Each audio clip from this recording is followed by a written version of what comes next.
Here we are. Hello, chiropractors, slayers of subluxation, unleashers of the imprisoned impulse. I'm Dr. Anthony Pellegrino from ChiroEdge, and welcome to the Chiropractic Research Breakdown, where we break down the most relevant chiropractic science and philosophy to empower you with the ammo and certainty necessary to change your community from the inside out.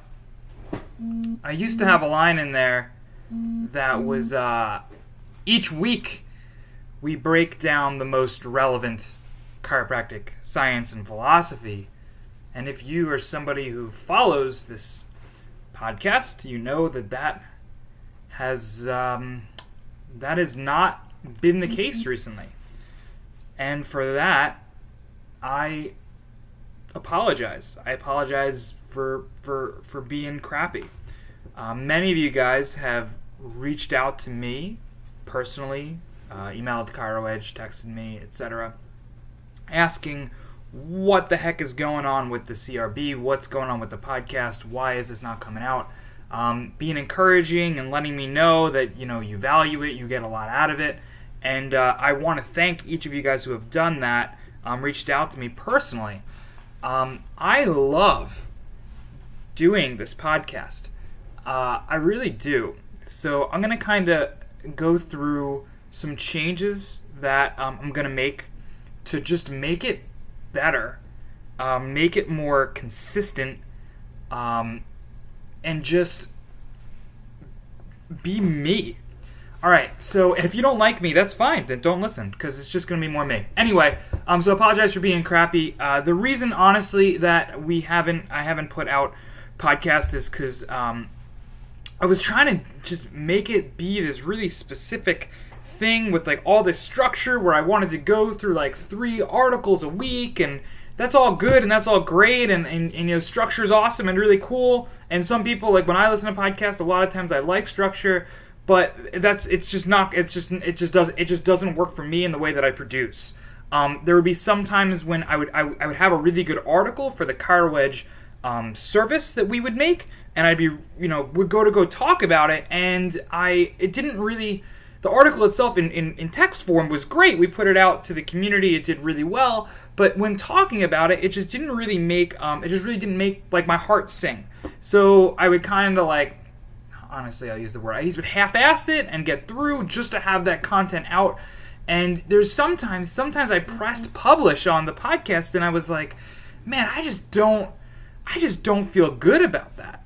And it's funny, those times, even when we have episodes like that, people reached out to me and said they got value from it, but I just didn't really, I just didn't get it. I didn't feel like I was really doing a good job, and then I would put it off the next week because I was like, do I really have something really great to talk about? And so yeah, because of that, what I've decided is that I am going to get rid of that structure where we talk about 3 articles a week. I'm going to talk about whatever articles I want to talk about, which I hope that obviously you guys can hear when I take off, when I get passionate. That's the stuff that people like, but I'm only going to talk about things that I'm really excited about.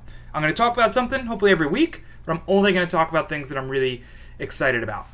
One other thing that I can tell you is I'm going to make this a little bit more raw. By that, what I mean is I'm going to edit it less. I'm going to hopefully, maybe I'll eventually have somebody put in like the music and stuff like that, but I'm just going to stop doing that because it just added stuff that I wasn't getting to. So I'm going to stop with the editing, adding music, everything like that. Maybe eventually I'll hire somebody, or if any of you guys know how to do that really well, really quickly, efficiently. I just don't know how to do that, so it was just a waste of time. So I'm going to make it a lot more raw.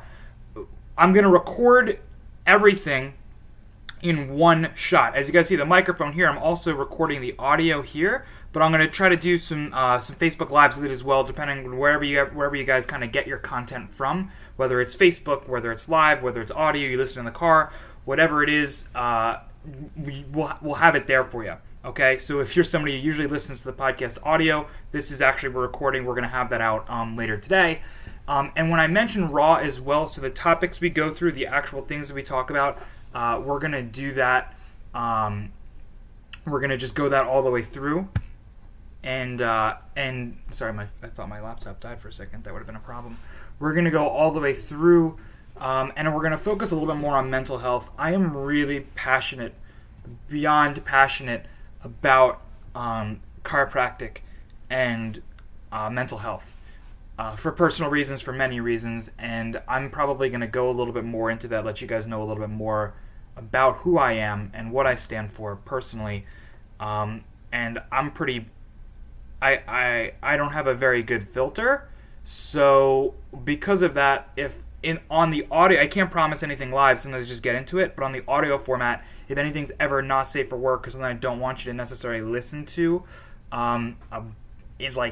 in the car with your kids around, I'll put that in the beginning of the audio as well from this point forward. So I'll let you know right in the beginning, in the first couple of seconds on the audio podcast, if it's going to be not safe for work, because I think that's something that's really important, and I want to be able to not worry about that, and I want to be able to get into some really important nitty-gritty topics, things that I find are really important, things that I find that you should know, personal experiences as well that I think are going to be really good and add a lot of not only research value, but just relating to individuals and relating to patients and practice members, which is something that I feel as though I do really well, and just kind of letting you guys know into that.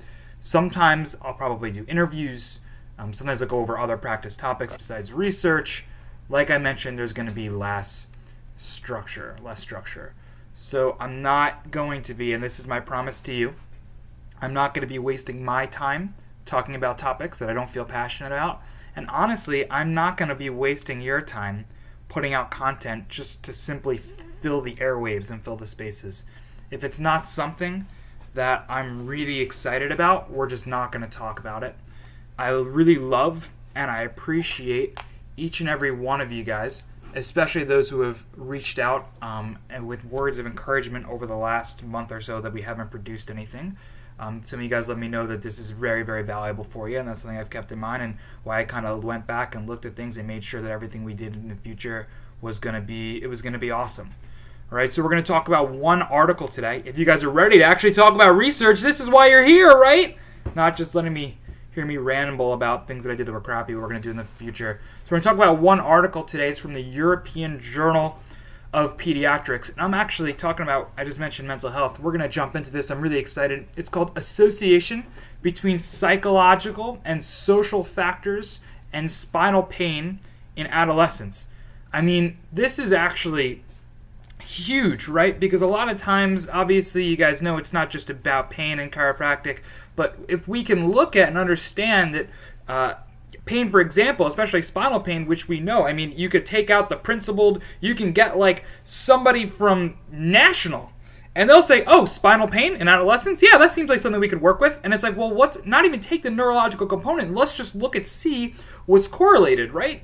Let's just go look and see why it's so important to check kids. Because according to the European Journal of Pediatrics, about 86% of teenagers, 86% experience some kind of spinal pain. And this is one of my favorite lines they have in the introduction. They say spinal pain in adolescence is strongly associated with spinal pain in adulthood. I mean, that makes sense. But one of the things that in my office, whenever anybody gets a tour of the office, if you guys are part of a group like Amped like I am, you've probably heard yourself repeat from time and time again, sick kids become sick adults and healthy kids become healthy adults. And if you don't believe me, read the European Journal of Pediatrics, which says spinal pain in adolescence is strongly associated with spinal pain in adulthood. So in individuals, adolescents with spinal pain, they have found in research higher levels of stress, of depression, of negative behavior, of emotional problems, of poor quality life, and of higher levels of peer problems or social problems. So what they did was they took almost 1,300 1,300 Danish students, 1279, aged 11 to 13, and they broke down into three different groups essentially, okay? The first group, obviously, is people with no pain, okay? The second group is individuals with any pain, and the third group is with substantial pain, high levels of pain and on a more frequent basis. So what I found really interesting is you would think that maybe the highest number of kids you'd think have no pain, adolescents. Well, 13% of the children in this study, 13% of the kids in this study, aged 11 to 13, experienced no spinal pain. 13%. 13%! Any pain was the highest category of 86%. 86%. About 28% had substantial pain. Okay. Now, those numbers don't add up 100% to exactly 100% because of rounding, because of the way they broke people up into different categories. But of the people associated, surveyed, about 86% had any sort of spinal pain. So the way they broke it down was 1,279, and maybe I just did my math wrong because I'm looking at that. 1,279 people assessed, 176 had no pain, 1,103 had any, and then 362 had substantial. All right, so it looks like they're putting the any of substantial in together. Something I missed, but that's really good to go over. Anyway, what they found in these kids was that they had statistical significance of the different categories of social as well as psychological factors. So they asked each of these kids, are they putting them into these groups?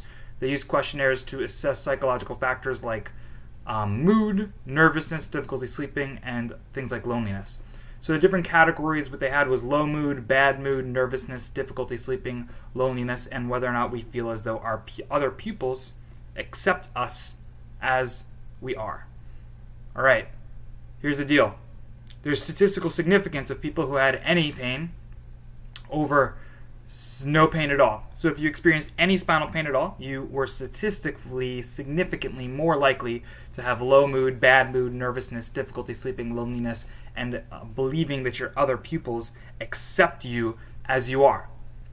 If you had substantial pain, you also were even more likely than not only people with no pain, but people with any pain at all. So this led them to believe and conclude that the higher levels and the higher levels of frequency, the more often kids aged 11 to 13 are experiencing any sort of spinal pain, the more often they are experiencing this, the more likely they are to have low mood, bad mood, nervousness, difficulty sleeping, loneliness, and your pupils accepting us as we are. So like I said, you can take the Journal of Chiropractic Medicne, right? You can go to National, you can go to any other non-principled school, you can go anywhere and just say, well, I know, like, you don't believe in subluxation, neurologically based, blah, blah, blah, you just care about people with pain. But guess what? If they have pain, and if they're a teenager, they're more likely to experience bad moods, low moods, nervousness, difficulty sleeping, loneliness, and their other pupils accepting them as we are. So can we get over this nonsense that we have here about, like, the only reason we should see somebody is, like, neck pain or back pain and kids and blah, blah, blah, and it's evidence-based? No. No, shut up. It is evidence-based. According to the European Journal of Pediatrics, it is.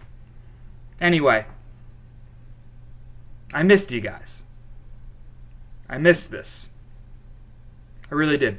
I'm Dr. Anthony Pellegrino from ChiroEdge. This was this week's Chiropractic Research Breakdown. As always, if you like articles like this and you want it in a fun newsletter type format to deliver to your practice members on a daily basis, we put together 3 articles a week, newsletters a week, with your brand, with your information on it, to give to your practice members, as well as 3 associated social media posts.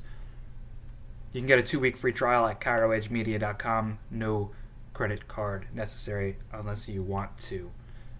Anyway, hope you guys have a great day, a great week. Slay those subluxations. I will catch y'all soon.